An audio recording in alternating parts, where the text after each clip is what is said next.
Hello दोस्तों, मेरे channel कौशिकपीडिया में आपका बहुत बहुत स्वागत है। आज मैं इसमें अब जितने भी सीटेट में क्वेश्चन आते हैं थ्योरी बेस, चाहे वो पियाजे की थ्योरी हो, चाहे लेव वाइगोत्स्की की हो, या अपने गार्डनर की थ्योरी हो, स्टेनबर्ग की थ्योरी हो, और जितने भी थ्योरी वाले क्वेश्चन होते हैं, कोलबर्ग की हो गई नैतिकता सिद्धांत पे, उन थ्योरी क्वेश्चनों को आज मैंने इस वीडियो में कवर किया है। मैं आपको सारे क्वेश्चन करवाऊंगा जो अब तक 2011 से सीटेट एग्जाम से लेकर 2021 तक जितने भी थ्योरी वाले क्वेश्चन आए हैं, वो कोई से भी थ्योरी हो, किसी भी सिद्धांत की थ्योरी के क्वेश्चन हो, वो मैंने सारे वीडियो में इंक्लूड किए हैं और आपके लिए वीडियो बहुत हेल्पफुल होगी। आप वीडियो पूरे एंड तक देखिए। आप ये क्वेश्चन हमेशा रिपीट भी होते हैं, मैंने उन्हीं क्वेश्चन को इम्पोर्टेंट इसमें डाला है वीडियो में, जो अब इस बार भी आ सकते हैं और आने की उनकी हमेशा संभावना होती है। तो इसलिए आप सब इस वीडियो को एंड तक देखिए और हमारे साथ बने रहिए। और वीडियो अच्छी लगी तो लाइक शेयर कमेंट जरूर करिए। मैं स्टार्ट करता हूँ अपने पहले क्वेश्चन से। जल्दी हम फटाफट करेंगे क्वेश्चनों को। सबसे पहला क्वेश्चन लिखा हुआ है कि डैश के अतिरिक्त बुद्धि के निम्नलिखित पक्षों को स्टैनबर्ग के त्रितंत्र सिद्धांत में संबोधित किया गया है। देखो, त्रितंत्र सिद्धांत स्टैनबर्ग ने दिया था बुद्धि के लिए, तो उसने एक चीज को छोड़ के जो नहीं दिया था वो इसमें क्वेश्चन दे रखा है। तो इसका जो आंसर होगा संदर्भगत, कि उसने संदर्भगत को जो छोड़ के सभी को शामिल किया था अपने त्रितंत्र सिद्धांत के अंदर। सेकंड क्वेश्चन पे बढ़ते हैं। सेकंड क्वेश्चन कहता है कि हार्वर्ड गार्डनर का बुद्धि का सिद्धांत डैश पर बल देता है। मतलब जो गार्डनर था उसने बहुबुद्धि के सिद्धांत दिए थे, आठ बुद्धि के बारे में बताए थे। तो उसमें से किस सिद्धांत पर वो बल देता है? उसका बुद्धि का सिद्धांत सामान्य बुद्धि पर, विद्यालय में आवश्यक समान योग्यताओं पर, प्रत्येक व्यक्ति की विलक्षण योग्यताओं पर, शिक्षार्थियों में अनुबंधित कौशलों पर। आप इंग्लिश में भी पढ़ सकते हो, आपको अगर हिंदी में दिक्कत होती है पढ़ने में, कि Harvard gardener theory of multiple intelligence emphasis, general intelligence, common ability required in school, the unique abilities of each individual, condition skill in individual. तो इसका राइट आंसर होगा कि प्रत्येक व्यक्ति की विलक्षण योग्यता। मतलब राइट इसका आंसर हमारा थर्ड हो जाएगा। प्रत्येक व्यक्ति की विलक्षण योग्यताओं को उसमें देखा जाता है गार्डनर के बहुबुद्धि सिद्धांत में, the unique abilities of each student. Next question बढ़ते हैं, थर्ड क्वेश्चन पे हम। देखो, इसमें दे रखा है कि सीखने की तत्परता डैश के ओर संकेत करती है। मतलब जो हमारी सीखने की तत्परता है किसके ओर संकेत करती है? विद्यार्थियों के सामान्य योग्यता स्तर पर, या सीखने के सत्यापक में शिक्षार्थियों का वर्तमान संज्ञानात्मक स्तर, सीखने को कार्य की प्रति को संतुष्ट करने, थोर्नॉक का तात्पर्यता का नियम। ये इसमें से कौन सा ठीक है जो आपको लग रहा है? तो इसमें से सीखने की तात्पर्यता डैश की ओर संकेत है कि सीखने के सत्यापक में शिक्षार्थियों का वर्तमान संज्ञान।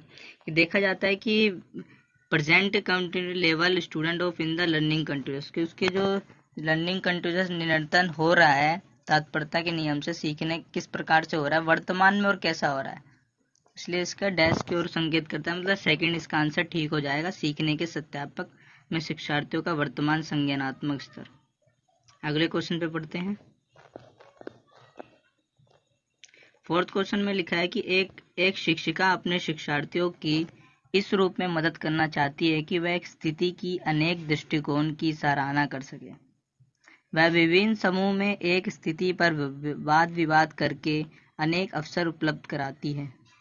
वाइगोत्स्की के परिक्षेप्य के अनुसार उसके शिक्षार्थी विभिन्न दृष्टिकोण डैश को करेंगे और अपने तरीके से उस स्थिति को अनेक परिक्षेप्य विकसित करेंगे। देखो, वाइगोत्स्की ने तीन चीज बताई थी कि आत्मसात करना, तर्कसंगत करना, मतलब इंटरलाइज करना। कि उसने कहा गया कि यार कोई भी शिक्षार्थी कोई भी चीज बताएगा तो उसे बच्चे क्या करेंगे? आत्मसात, इंटरलाइज करेंगे ना, सीखेंगे अपने ऊपर। तो इसका राइट आंसर होगा पहला, आत्मसात करना। अगले क्वेश्चन पे बढ़ते हैं। इसमें कहा गया है कि सीता ने हाथ से दाल और चावल खाना सीख लिया। देख, सीता है जिसने हाथ से दाल और चावल खाना सीख लिया। जब उसे दाल और चावल दिए जाते हैं तो वह दाल चावल मिलाकर खाने लग जाती है। मतलब उसने पहले सीख लिया है, अब उसे कभी भी दाल चावल दिया जाता है तो वो दोनों मिलाकर खाने लग जाती है। उसने चीजों को करने के लिए अपने स्कीमा में दाल और चावल खाने का डैश कर लिया। मतलब क्या आएगा? इसका सही आंसर है अनुकूलित। मतलब वो पहले से सीख चुकी है, तो इसका जो राइट आंसर है टू, अनुकूलित, वो सही रहेगा इसका आंसर। क्योंकि उसने पहले से सीख चुका है, समायोजित नहीं किया, क्योंकि उसने पहले से सीख चुका है। बस वो जैसा उसे बोला गया, उसके सामने दाल चावल आए, उसे वो तुरंत खाने लग गई। मतलब अनुकूलित कर रही है जैसा उसने सीखा है। इसका राइट आंसर है टू। आगे बढ़ते हैं। इस क्वेश्चन में दिया है कि पियाजे के संज्ञानात्मक विकास के चरणों के अनुसार इंद्रिय गामक संवेदी प्रेरक अवस्था किसके साथ संबंधित है? तो इसमें देखो दिया गया है कि विकल्पों के निर्वचन और विश्लेषण करने की योग्यता, सामाजिक मुद्दों में सरोकार, अनुकरण स्मृति और मानसिक निरूपण, तार्किक रूप से समस्या समाधान हेतु। तो इसका राइट आंसर होगा 3, अनुकरण स्मृति और मानसिक निरूपण, imagination, memory and mental representation. इसका राइट आंसर होगा। अगला क्वेश्चन देखते हैं। कोलबर्ग के अनुसार शिक्षक बच्चों में नैतिक मूल्य का विकास कर सकता है। मतलब कोलबर्ग ने नैतिकता के सिद्धांत दिए थे ना, तो उसने कहा गया कि शिक्षक बच्चों में नैतिक मूल्य का विकास कर सकता है। कैसे कर सकता है वो हमें बताना है। तो नैतिक मुद्दों पर आधारित चर्चाओं में उन्हें शामिल करके, कैसे व्यवहार किया जाना चाहिए इस पर कठोर निर्देश करके, थर्ड दे रखा है धार्मिक शिक्षा को महत्व देकर, चौथा है व्यवहार के स्पष्ट नियम बना के। तो इसका जो राइट आंसर होगा पहला, नैतिक मुद्दों पर आधारित चर्चाओं में उन्हें शामिल करके। मतलब जितने भी नैतिक आधारित चर्चाएं होती है, अगर उनमें बच्चों को शामिल किया जाएगा तो वो नैतिक मूल्यों का विकास कर सकते हैं। अगले क्वेश्चन पे पढ़ते हैं। इस क्वेश्चन में दे रखा है कि एक शिक्षिका अपने शिक्षार्थियों की विभिन्न अधिगम शैलियों को संतुष्ट करने के लिए वैविध्यपूर्ण कार्यों का उपयोग करती है। वह डैश से प्रभावित है। देखो बहुत से कार्य करती है, तो वो किस वैज्ञानिक के सिद्धांत से प्रभावित है, चाहे वो कोलबर्ग हो, वाइगोत्स्की हो, पियाजे हो। क्या कहा गया क्वेश्चन में? एक शिक्षिका अपने शिक्षार्थियों की विभिन्न अधिगम शैली, मतलब सीखने के लिए, संतुष्ट करने के लिए वैविध्यपूर्ण कार्य का उपयोग करती है। मतलब डिफरेंट टाइप कार्य का उपयोग करती है। तो इसका जो राइट आंसर होगा वह फोर्थ, गार्डनर के बहुबुद्धि सिद्धांत। क्योंकि गार्डनर ने बहुबुद्धि के बारे में बता रखा है, तो क्योंकि वो भी इसमें क्या कर रही है, डिफरेंट चीजों का उपयोग कर रही है, तो इसलिए राइट आंसर है गार्डनर के बहुबुद्धि सिद्धांत का। अगला क्वेश्चन देखते हैं। इसमें दे रखा है कि वाइगोत्स्की बच्चों के सीखने में निम्नलिखित में से डैश के कारक की महत्वपूर्ण भूमिका पर बल देता है। Vygotsky emphasizes the signification of the role played by which of the following factor in the learning of children। मतलब क्या कारण है जो इसके बल देती है? अनुवांशिक है, शारीरिक है, सामाजिक है, नैतिक है। तो इसका जो राइट आंसर होगा सामाजिक। वाइगोत्स्की हमेशा सामाजिक चीजों और संस्कृति चीजों पर बल देता है। इसका राइट आंसर है सेकंड। तो आगे भी एक शिक्षिका अपने आप से कभी भी प्रश्नों के उत्तर नहीं देती। वह अपने विद्यार्थियों को उत्तर देने के लिए समूह चर्चाएं और सहयोगात्मक अधिगम अपनाने के लिए प्रोत्साहित करती है। यह उपागम डैश के सिद्धांत पर आधारित है। यह उपागम किसके सिद्धांत पर आधारित है? सक्रिय भागीदारी। और सबकी भागीदारी अच्छे से होगी तो ये सिद्धांत उस पर आधारित होगा, क्योंकि चर्चाएं, सहयोग सब करेंगे, सक्रिय भागीदारी तभी तो निभाएंगे ना उसमें। नेक्स्ट क्वेश्चन पे बढ़ते हैं। लिखा है कि वाइगोत्स्की के सिद्धांत पर का निहितार्थ है। मतलब कि वाइगोत्स्की थ्योरी इम्प्लीज, किसके अंदर इम्प्लीज कर रखा है वाइगोत्स्की ने अपनी थ्योरी को? सबसे पहले सहयोगात्मक समस्या समाधान, दूसरा है प्रत्येक विद्यार्थी को व्यक्ति के रूप से दत्त कार्य देना, तीसरा है प्रारंभिक व्याख्या के बाद कठिन सवालों को हल करने में बच्चे की सहायता न करना, बच्चे उन बच्चों की संगति में श्रेष्ठतम रूप से सीख सकते हैं जिनका बुद्धि उपलब्धता उनके बुद्धि उपलब्धता से कम होता है। तो इसका राइट आंसर फर्स्ट होगा। संज्ञानात्मक समस्या समाधान पर वाइगोस्की ने निहितार्थ है उसका इम्प्लीस किया गया है। अगला क्वेश्चन देखते हैं कि बुद्धि उपलब्धता सामान्यतः डैश के रूप से शैक्षिक निष्पादन से संबंधित है। अब इसमें बताओ कि बुद्धि जो उपलब्धता डैश के रूप में शैक्षिक निष्पादन से संबंधित है। Scores are generally dash collected with academic performance. तो इसका राइट आंसर होगा उच्च। जितना ज्यादा उच्च बुद्धि होगी उतना ज्यादा वो शैक्षिक निष्पादन से संबंधित होगा। अगला क्वेश्चन देखते हैं। बहुबुद्धि सिद्धांत में निम्नलिखित निहितार्थ देता है सिवाय।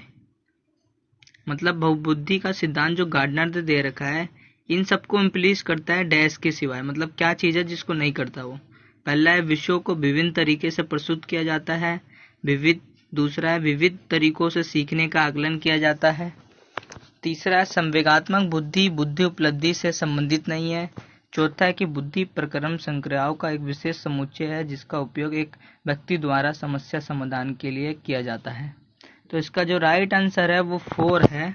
बुद्धि प्रक्रम संक्रियाओं का एक विशेष समुच्चय है जिसका उपयोग एक व्यक्ति द्वारा समस्या समाधान के लिए किया जाता है। नेक्स्ट क्वेश्चन देखते हैं। निम्नलिखित में से कौन सा वाइगोस्की के सामाजिक संस्कृति सिद्धांत पर आधारित है। देखो वाइगोस्की ने मैंने बताया था ना सामाजिक संस्कृति के बारे में दे रखा है।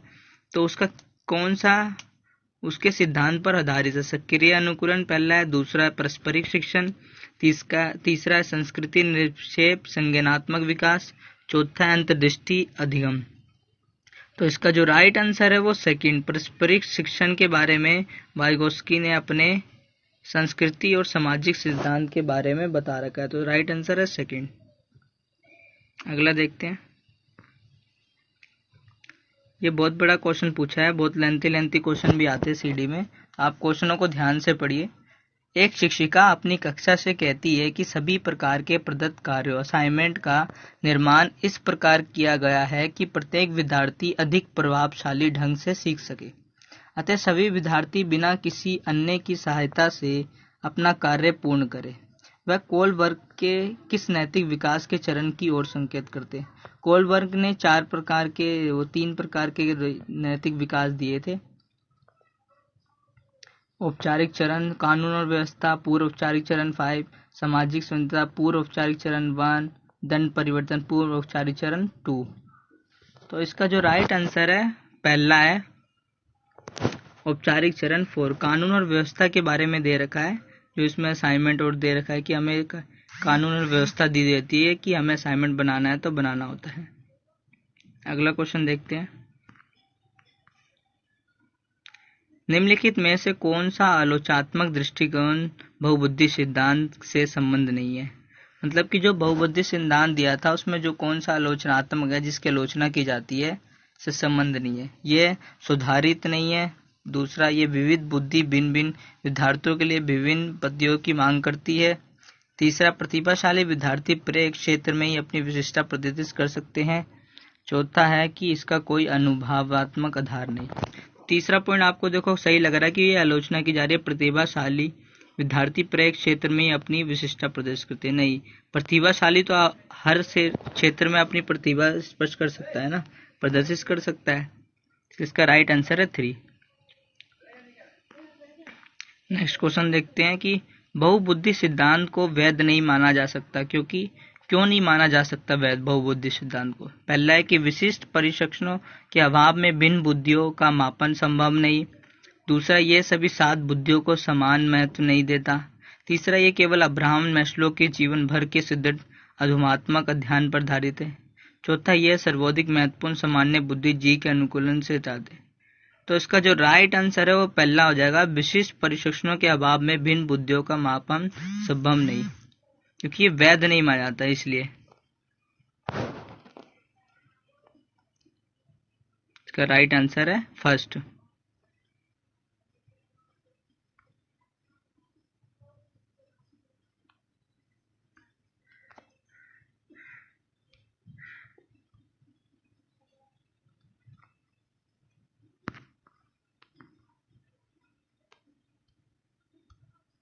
नेक्स्ट क्वेश्चन देखते हैं, संज्ञानात्मक विकास निम्न में से किसके द्वारा समर्थित होता है।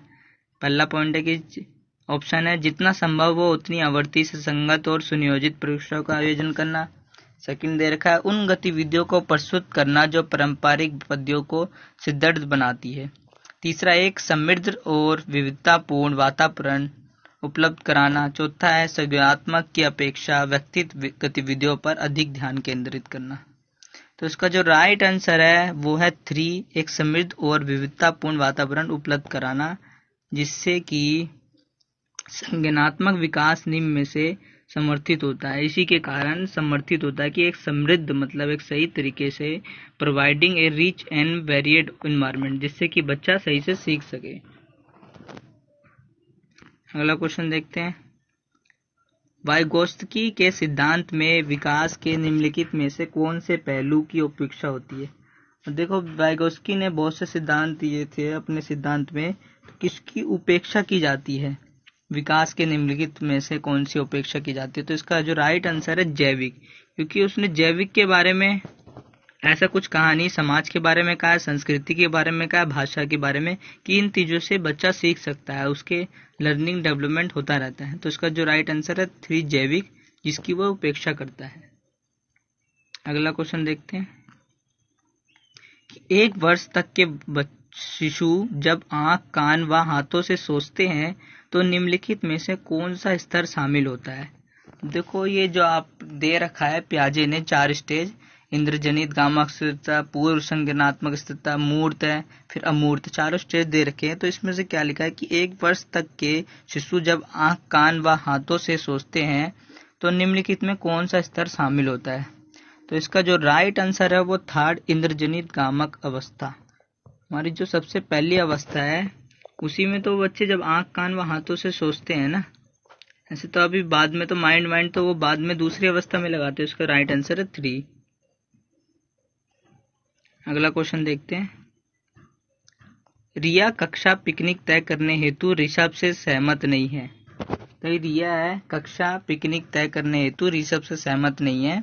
वह सोचती है कि बहुमत के अनुकूल बनाने के लिए नियमों का संशोधन किया जा सकता है। यह सहपाठी विरोध पियाजे के अनुसार निम्नलिखित में से किसके संबंधित है। ये लिखा है कि यह सहपाठी विरोध, मतलब उसको विरोध कर रहा है कि पियाजे के अनुसार निम्नलिखित में से किसके संबंधित है। ये सारे थ्योरी वाले क्वेश्चन हैं, तो आपको पियाजे, कोलबर्ग उन्हीं के देखने मिलेंगे। तो इसका जो राइट आंसर है वो है 4th, सहयोग की नैतिकता। मतलब पियाजे ने सहयोग की नैतिकता के बारे में कहा गया है कि सहयोग करोगे तभी ये आगे बढ़ पाओगे। उसके विरोध कर रहा है कि वो सहयोग नहीं कर रहा उसका। अगला क्वेश्चन देखते हैं, निम्नलिखित में से कौन सा स्टेनबर्ग का बुद्धि का त्रिस्तरीय सिद्धांत का एक रूप है। उसने 3 स्तरीय सिद्धांत दिए थे, पहला व्यवहारिक बुद्धि, दूसरा प्रायोगिक बुद्धि, तीसरा संसाधन पूर्ण वृद्धि बुद्धि, चौथा गणितीय बुद्धि। तो इसका जो राइट आंसर होगा वो है 1st, व्यवहारिक बुद्धि का सिद्धांत एक रूप है उसका। अगला क्वेश्चन देखते हैं, किसने सबसे पहले बुद्धि परीक्षण का निर्माण किया। यह क्वेश्चन बहुत बार पूछा जाता है कि किसने सबसे पहले बुद्धि परीक्षण का निर्माण किया था। पहला है डेविड वेल्शियर, दूसरा एल्फ्रेड बीने, तीसरा चार्ल्स एडवर्ड स्पीयरमैन, चौथा है रॉबर्ट स्टेनबर्ग। तो इसका जो राइट आंसर है वो 2nd है, एल्फ्रेड बीने ने सबसे पहले बुद्धि परीक्षण का निर्माण किया था। 2nd आंसर ठीक है इसका। नेक्स्ट क्वेश्चन देखते हैं, शब्दों में अक्षरों के क्रम को पढ़ने में कठिनाई का अनुभव करना और अक्षर चाक्षुष स्मृति का हाथ से संबंधित है। देखो दे रखा है कि शब्दों में अक्षरों को क्रम को पढ़ने में कठिनाई का होता है। आपने सबने पढ़ा है कि जो पठन संबंधी विकृतियां है उसे डिस्लेक्सिया कहा जाता है। इसलिए जो इसका राइट आंसर है वो है 1st, डिस्लेक्सिया। ये हर बार पूछा जाता है, क्वेश्चन हर पेपर में आता है। इसका राइट आंसर है 1st। अगला क्वेश्चन देखते हैं कि एल्बर्ट बेंडूरा के सामाजिक अधिगम सिद्धांत के अनुसार निम्न में से कौन सा सही है। एल्बर्ट बेंडूरा ने भी सामाजिक अधिगम का सिद्धांत दिया था। सारे थ्योरी वाले क्वेश्चन है, तो बहुत सारे साइंटिस्ट हैं जिन्होंने बहुत सारे थ्योरी बेस्ड क्वेश्चन दिए हैं। पहला, खेल अनिवार्य है और उसे विद्यालय में प्राथमिकता दी जानी चाहिए। दूसरा है कि बच्चों के सीखने की एक प्रतिरूप मॉडलिंग का एक मुख्य तरीका है। तीसरा, अनसुलझा संकट बच्चे को नुकसान पहुंचा सकता है। चौथा, संज्ञानात्मक विकास सामाजिक विकास से स्वतंत्र है। तो इसका जो राइट आंसर है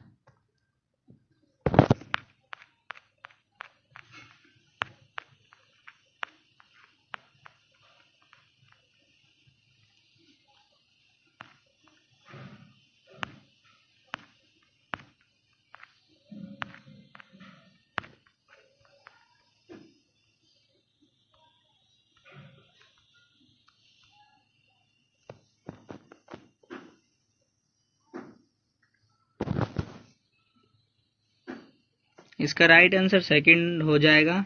बच्चों के सीखने के लिए प्रतिरूपण मॉडलिंग का एक मुख्य तरीका है। एल्बर्ट बंडूरा ने ये दिया था।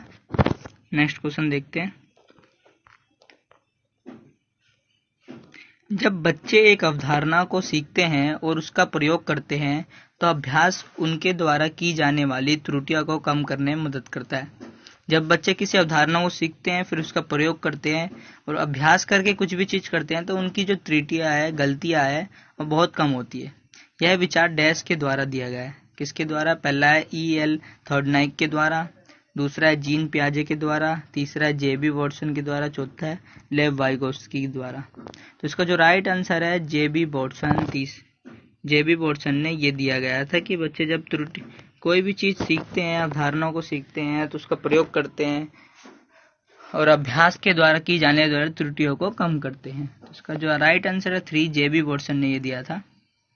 अगला क्वेश्चन देखते हैं। एक कार्य के दौरान साइना स्वयं से बात कर रही है कि वह कार्य पर किस प्रकार प्रगति कर सकती है। लेव वाइगोत्स्की के भाषा और चिंतन सोच के बारे में दिए गए विचारों के अनुसार इस तरह का व्यक्तिगत वार्ता क्या दर्शाता है। इसकी जो व्यक्तिगत वार्ता है वो किस कारण से कर रही है। इसका जो राइट आंसर है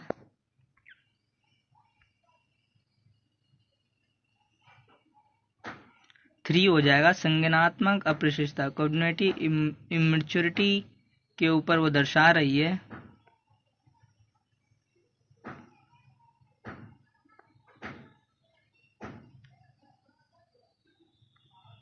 अगला क्वेश्चन देखते हैं।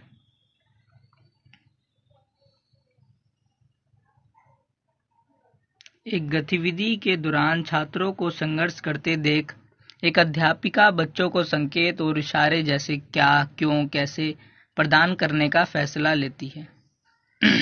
लेव वाइगोत्स्की के सिद्धांत के अनुसार अध्यापक की यह योजना पहला, छात्रों में प्रत्याहार विकास प्रवृत्ति पैदा करेगी। दूसरा, अधिगम की प्रक्रिया में अर्थहीन होगी।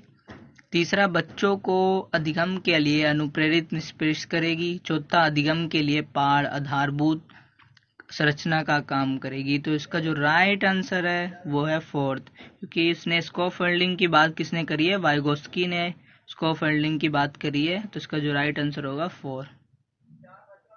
नेक्स्ट क्वेश्चन देखते हैं। लॉरेंज कोलबर्ग के सिद्धांत के अनुसार किसी कार्य को इसलिए करना क्योंकि दूसरे इसे स्वीकृति देते हैं। नैतिक विकास डैश के चरण को दर्शाता है। उसने 3 तरह के चरण के बारे में कहा गया था कोलबर्ग ने अपने नैतिक चरण में कि पूर्व परंपरागत, उत्तर परंपरागत और परंपरागत 3 स्टेज बताए थे। तो इसका जो राइट आंसर है वो है 3rd, पूर्व परंपरागत। प्रथा पूर्व कहा जाता है इसे लैंग्वेज में। अगला क्वेश्चन देखते हैं। बहुबुद्धि का सिद्धांत जोड़ देता है कि बहुबुद्धि का सिद्धांत किस पर जोड़ देता है कि पहला, बुद्धिमत्ता की विभिन्न दशाएं हैं। दूसरा, बुद्धिमत्ता में कोई व्यक्ति की विभिन्नता नहीं होती। तीसरा, बुद्धि उपलब्धता केवल वस्तुनिष्ठ परीक्षणों पर द्वारा मापी जाती है। चौथा, एक आयाम में बुद्धिमत्ता अन्य सभी आयामों में बुद्धिमत्ता निर्धारित करती है। इसका जो राइट आंसर आपको खुद लग रहा है कि एक आयाम में बुद्धिमत्ता अन्य सभी आयामों में बुद्धिमत्ता निर्धारित करती है। तो राइट आंसर हो जाएगा 4। नेक्स्ट क्वेश्चन देखते हैं। जीन पियाजे के संज्ञानात्मक विकास के सिद्धांत में पूर्व संज्ञानात्मक अवस्था में विकास का मुख्य गुण क्या होता है। जो जीन पियाजे ने अपनी संज्ञानात्मक अवस्था दी थी, उसमें पूर्व संज्ञानात्मक अवस्था विकास का मुख्य गुण क्या हो सकता है। पहला पॉइंट है परिकलित निगमनात्मक सोच, दूसरा है संरक्षण और पदार्थों को क्रमबद्ध करने की क्षमता, तीसरा है अमूर्त सोच का विकास और चौथा है विचार सोच में केंद्रीकरण। तो इसका जो राइट आंसर होगा विचार सोच में केंद्रीकरण, जीन पियाजे के अनुसार। नेक्स्ट बढ़ते हैं। लेव वाइगोत्स्की का सामाजिक संस्कृति परिक्षेपे अधिगम प्रक्रिया में डैश के महत्व पर जोर देता है। लेव वाइगोत्स्की ने सामाजिक संस्कृति दी थी, तो उसका अधिगम किस पर जोर देता है। पहला अभिप्रेरणा पर, दूसरा संतुलिंकरण पर, तीसरा सांस्कृतिक उपकरणों पर, चौथा है गुणारोपण पर। तो इसका जो राइट आंसर है वो 3 सांस्कृतिक उपकरणों पर ज्यादा जोर देता है वो।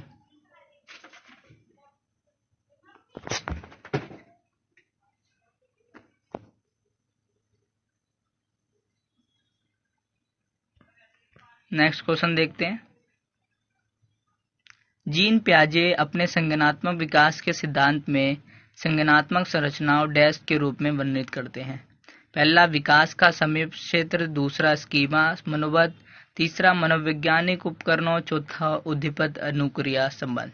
अपने स्कीमा के बारे में पढ़ा है तो यही है, इसका आंसर ठीक होगा सेकंड स्कीमा, क्योंकि जीन पियाजे अपने संज्ञानात्मक विकास के सिद्धांत में संज्ञानात्मक संरचनाओं को स्कीमा मनोबद्ध के रूप में वर्णित करते हैं। नेक्स्ट क्वेश्चन देखते हैं। जन्म से किशोरावस्था तक बच्चों में विकास क्रम से होता है। तो आपने चारों चीजें अवस्था पढ़ी है। सबसे पहले मूर्त संवेदी आता है, फिर उसके बाद मूर्त आता है, फिर अमूर्त आता है ना। जन्म से किशोरावस्था तक बच्चों में विकास होता है, मूर्त से संवेदी होता है, फिर मूर्त होता है, फिर अमूर्त। तो राइट आंसर हो जाएगा 3। पहले संवेदी होता है, फिर मूर्त, फिर अमूर्त होता है। अगला क्वेश्चन देखते हैं कि एकाधिक बुद्धिमानी का सिद्धांत कहता है कि जो एकाधिक बुद्धिमानी है, the theory of multiple intelligence से पहला बुद्धि कई प्रकार की हो सकती है, दूसरा पेपर पेंसिल परीक्षण सहायक नहीं है, तीसरा प्रभावी अध्यापन के द्वारा बुद्धि बढ़ाई जा सकती है, चौथा बुद्धि तेजी से बढ़ाई जा सकती है। तो इसका जो राइट आंसर है वो है पहला, बुद्धि कई प्रकार की हो सकती है, क्योंकि मल्टीपल इंटेलिजेंस से दैट की बुद्धि कई प्रकार की हो सकती है। इसका राइट आंसर फर्स्ट है। नेक्स्ट क्वेश्चन देखते हैं। निम्नलिखित में से कौन सा कथन पियाजे के सिद्धांत के अनुसार कहा नहीं जा सकता। अब देखो कि पियाजे के जो सिद्धांत है उनमें जो कहा जा सकता है नहीं, इसमें पूछा है नहीं कहा जा सकता।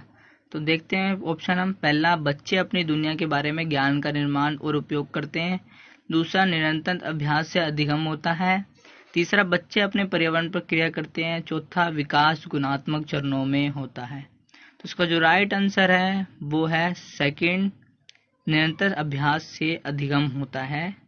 ये पियाजे ने नहीं कहा था, और जो तीनों चीजें है ये कहा था अपने सिद्धांत में। अगला क्वेश्चन देखते हैं। निम्नलिखित में से कौन सी पूर्व संज्ञानात्मक विचार की एक सीमा नहीं है। पहला, प्रतीकात्मक विचार का विकास, दूसरा अहम मान्यता, तीसरा अनुक्रमणीयता, चौथा ध्यान केंद्रित करने की प्रवृत्ति। तो इसका जो राइट आंसर है फर्स्ट है, डेवलपमेंट ऑफ द सिम्बोइक थॉट। पूर्व संज्ञानात्मक विचार की सीमा नहीं है, इसने ये इसकी सीमा नहीं हो सकती, इसलिए राइट आंसर है फर्स्ट। अगला क्वेश्चन देखते हैं कि कोलबर्ग के सिद्धांत के योगदान के रूप में निम्नलिखित में से किसे माना जा सकता है। Which one of the following can be considered a contribution of Kohlberg theory. पहला है कि इस सिद्धांत में विस्तृत परीक्षण प्रक्रियाएं है, दूसरा ये नैतिक तर्क और कार्रवाई के बीच एक स्पष्ट संबंध स्थापित करता है, तीसरा उनका विश्वास है कि बच्चे दार्शनिक है, चौथा उनके सिद्धांत ने संज्ञानात्मक परिपक्वता और नैतिक परिपक्वता के बीच एक सहयोग का समर्थन किया है। तो इसका राइट आंसर हो जाएगा 4 कि उसने सिद्धांत ने संज्ञानात्मक परिपक्वता और नैतिक परिपक्वता के बीच एक सहयोग समर्थन किया है। राइट आंसर हो जाएगा 4। नेक्स्ट क्वेश्चन देखते हैं। विकास का सिर पदोमिक दिशा सिद्धांत व्याख्या करता है कि विकास इस प्रकार आगे बढ़ता है। अब विकास के बारे में दे रखा है, मतलब कि जो हमारे शरीर की वृद्धि और विकास होता है वो किस प्रकार से आगे बढ़ता है। पहला सिर से पैर की ओर, दूसरा ग्रामीण से शहरों की क्षेत्रों की ओर, तीसरा सामान्य से विशिष्ट की ओर, चौथा है भिन्न से एकीकृत की ओर। इसका राइट आंसर होगा जो हमारा विकास होता है सिर से पैर की ओर। सबसे पहले सिर का विकास होता है, धीरे धीरे नीचे के पोर्शन का, पेड़, हाथों का, फिर नीचे पैरों का विकास होता है। राइट आंसर हो जाएगा फर्स्ट। अगला देखते हैं। लेव वाइगोत्स्की के अनुसार संज्ञानात्मक विकास का मूल कारण है। पहला मानसिक प्ररूपों का संयोजन, दूसरा उद्दीपक अनुक्रिया, तीसरा संतुलन, चौथा सामाजिक अनुक्रिया। तो इसका जो राइट आंसर हो जाएगा वो हो जाएगा 4। सामाजिक अनुक्रिया के बारे में लेव वाइगोत्स्की ने अपने अंदर दे रखा है, सामाजिक और संस्कृति के बारे में। तो राइट आंसर हो जाएगा 4। नेक्स्ट क्वेश्चन देखते हैं। किसी बच्चे का दिया गया विशिष्ट उत्तर कोलबर्ग के नैतिक तर्क के सोपानों की विषय वस्तु के किस सोपान के अंतर्गत आएगा? यदि आप ईमानदार हैं तो आपके माता पिता आप पर गर्व करेंगे, इसलिए आपको ईमानदार रहना चाहिए। अच्छा लड़का लड़की अच्छा लड़का अनुकूलन करेगा, दूसरा कानून और व्यवस्था अनुकूलन, तीसरा दंड अज्ञारित अनुकूलन, चौथा सामाजिक संकुचन अनुकूलन। इसका राइट आंसर हो जाएगा फर्स्ट, अच्छा लड़की या अच्छा लड़का, क्योंकि उसमें नैतिक विकास में दे रखा है, ईमानदार की बात की है, इसलिए पहला आंसर ठीक हो जाएगा इसका। नेक्स्ट क्वेश्चन देखते हैं। जीन पियाजे के अनुसार अधिगम के लिए निम्नलिखित में से क्या आवश्यक है? जीन पियाजे ने दिया था तो सीखने के लिए क्या आवश्यक है? ईश्वरीय न्याय पर विश्वास, दूसरा शिक्षकों और माता पिता द्वारा पुनर्बनन, तीसरा शिक्षार्थी के द्वारा पर्यावरण की सक्रिय खोजबीन, चौथा वयस्कों के व्यवहार का अवलोकन। तो इसका जो राइट आंसर हो जाएगा वो थर्ड, शिक्षार्थियों के द्वारा पर्यावरण की सक्रिय खोजबीन, active exploration of the environment by the learner. तभी बच्चा सीख सकता है, उसे पर्यावरण अच्छा मिलेगा, खोजबीन करेगा सक्रिय पर्यावरण की, तभी बच्चा सीख सकता है। नेक्स्ट क्वेश्चन देखते हैं।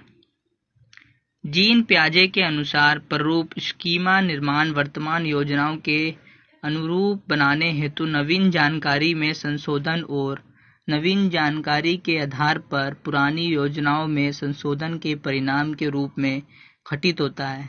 इन दो प्रक्रियाओं को जाना जाता है सामान्यीकरण और संशोधन के रूप में, दूसरा समावेशन और संयोजन के रूप में, तीसरा समायोजन और अनुकूलन के रूप में, चौथा समावेशन और अनुकूलन के रूप में। तो इसका जो राइट आंसर है वो सेकंड हो जाएगा, समावेशन और समायोजन के रूप में। असिमिलेशन और एकोमोडेशन के रूप में कहा गया है कि जीन पियाजे ने पहले असिमिलेशन किया जाता है, फिर एकोमोडेशन उसको पालन किया जाता है। तो राइट आंसर हो जाएगा सेकंड। नेक्स्ट देखते हैं अब हम। हार्वर्ड गार्डनर का बहुबुद्धि सिद्धांत सुझाता है कि, गार्डनर की बात हो रही है यहाँ पर, इसने बहुबुद्धि का सिद्धांत दिया था। पहला, शिक्षक को चाहिए कि विषय वस्तु को वैकल्पिक विधियों से पढ़ाने के लिए बहुबुद्धियों का एक रूपरेखा की तरह ग्रहण करे। दूसरा, समता भाग्य है और एक अवधि के भीतर नहीं बदलती। तीसरा, हर बच्चे के प्रत्येक विषय 8 भिन्न तरीकों से पढ़ाया जाना चाहिए ताकि सभी बुद्धियां विकसित हो। चौथा, बुद्धि को केवल बुद्धि IQ परीक्षा ही निर्धारित किया जा सकता है। तो इसका राइट आंसर फर्स्ट हो जाएगा। शिक्षक को चाहिए कि विषय वस्तु को वैकल्पिक विधियों से पढ़ाने के लिए बहुबुद्धि को एक रूपरेखा की तरह ग्रहण करे। राइट आंसर हो जाएगा फर्स्ट। अगला देखते हैं। लेव वाइगोत्स्की के समाज संरचना सिद्धांत में दृढ़ विश्वास रखने वाले शिक्षा के नाते आप अपने बच्चों के आकलन के लिए निम्नलिखित में से किस विधि को वरीयता देंगे? पहला है तथ्यों पर आधारित प्रत्यस्मरण के प्रश्न, वस्तुपरक बहुविकल्पी प्रश्न, सहयोगी प्रोजेक्ट, चौथा है मानकीकृत प्रश्न। तो इसका जो राइट आंसर हो जाएगा वो थर्ड हो जाएगा, सहयोगी प्रोजेक्ट के पर हम ज्यादा बल देंगे। अगला क्वेश्चन देखते हैं।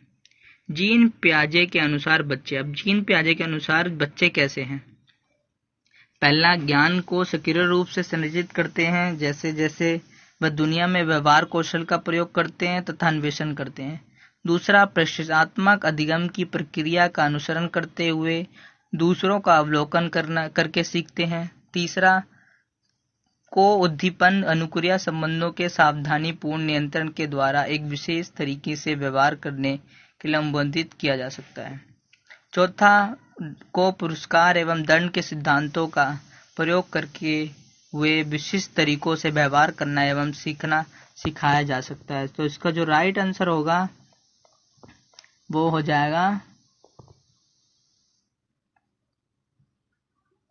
ए। ज्ञान को सक्रिय रूप से संयोजित करके जैसे जैसे वह दुनिया में व्यवहार कौशल का प्रयोग करते हैं तथा अन्वेषण करते हैं। Activity construct knowledge as the manipulate and explore the world. इसका राइट आंसर हो जाएगा फर्स्ट।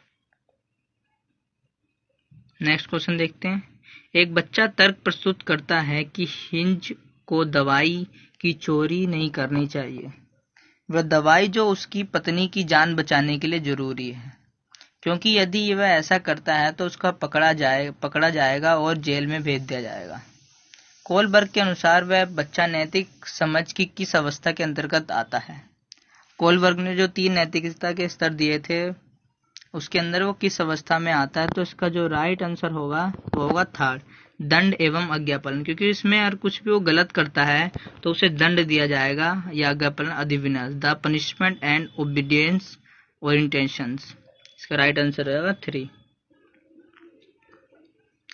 देखते हैं, नीचे लिखी हुई स्थिति किस सिद्धांत को दर्शाती है। जो विद्यार्थी अच्छा प्रदर्शन नहीं कर पाते हैं वह महसूस करते हैं कि वह पर्याप्त रूप से अच्छे नहीं है। देखो, कोई भी खराब प्रदर्शन करता है तो वो खुद महसूस कर लेते हैं कि हम अच्छे नहीं हैं और हतोत्साहित महसूस करते हैं।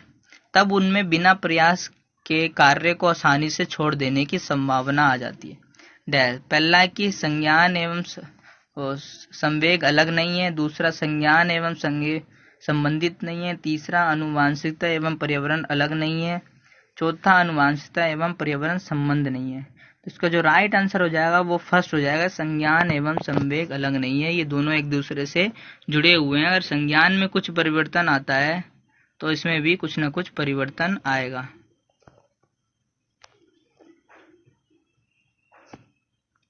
नेक्स्ट क्वेश्चन देखते हैं। बुद्धि के बारे में निम्नलिखित कथनों में से कौन सा सही है। पहला, बुद्धि अभिसारी रूप से सोचने की योग्यता है। दूसरा, बुद्धि अनुभव के परिणाम के रूप में व्यवहार में एक अपेक्षाकृत स्थायी परिवर्तन है।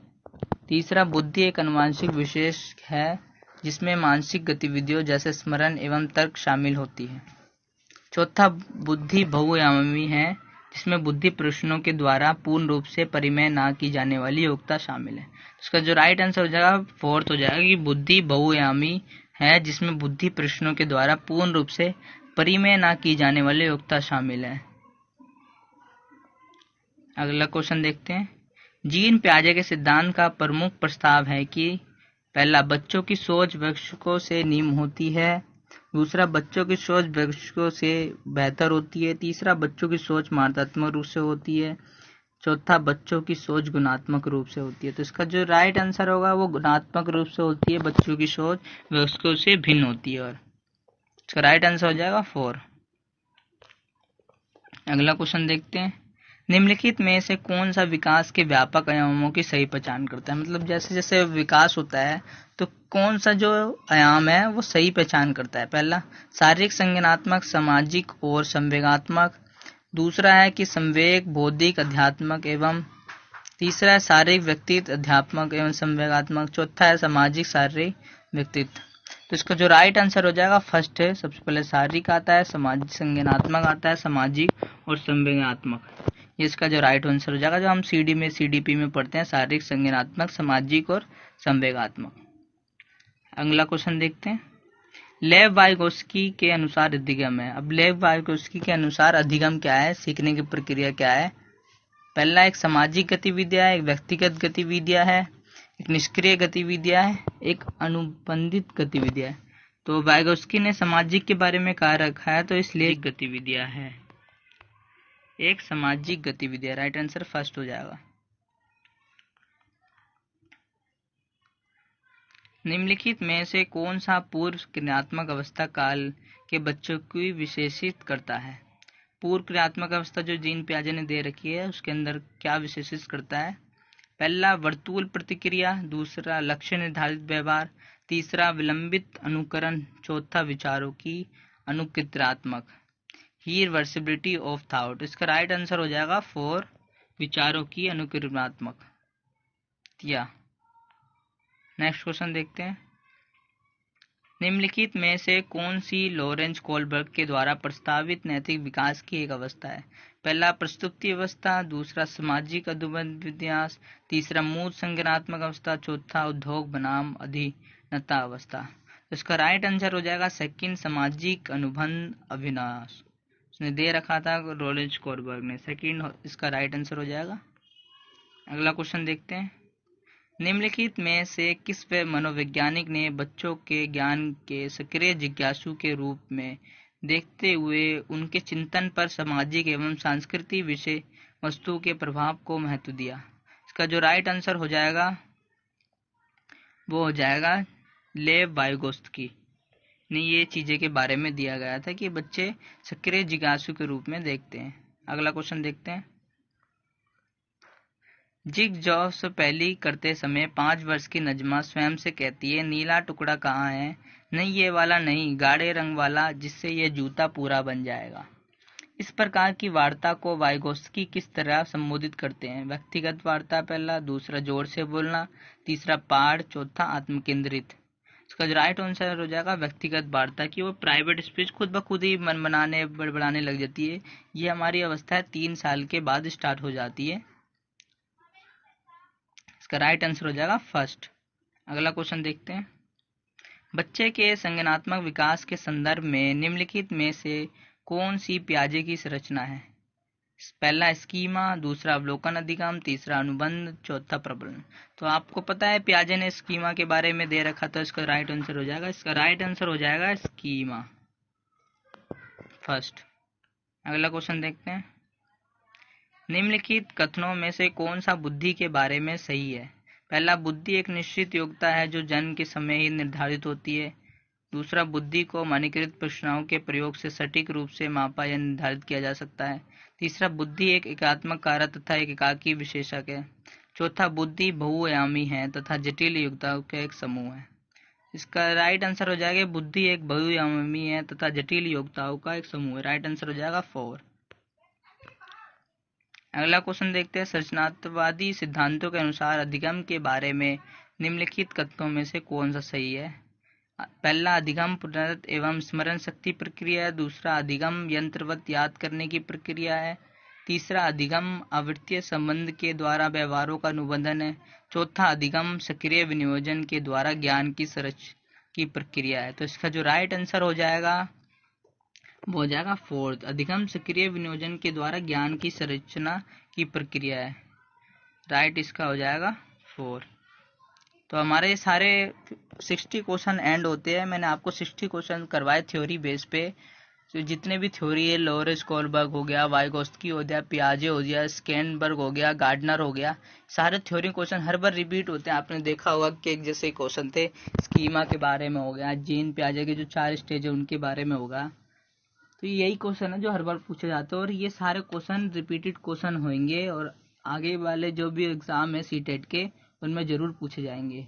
तो इसलिए आप इन क्वेश्चनों को जरूर से देखिए। और इसका अगर मैं इन क्वेश्चनों का पीडीएफ भी लिंक प्रोवाइड कर दूंगा साथ में आंसर के साथ डिस्क्रिप्शन में। तो आपको वीडियो हेल्पफुल लगी तो लाइक शेयर कमेंट जरूर करना ना भूलिए। Thank you.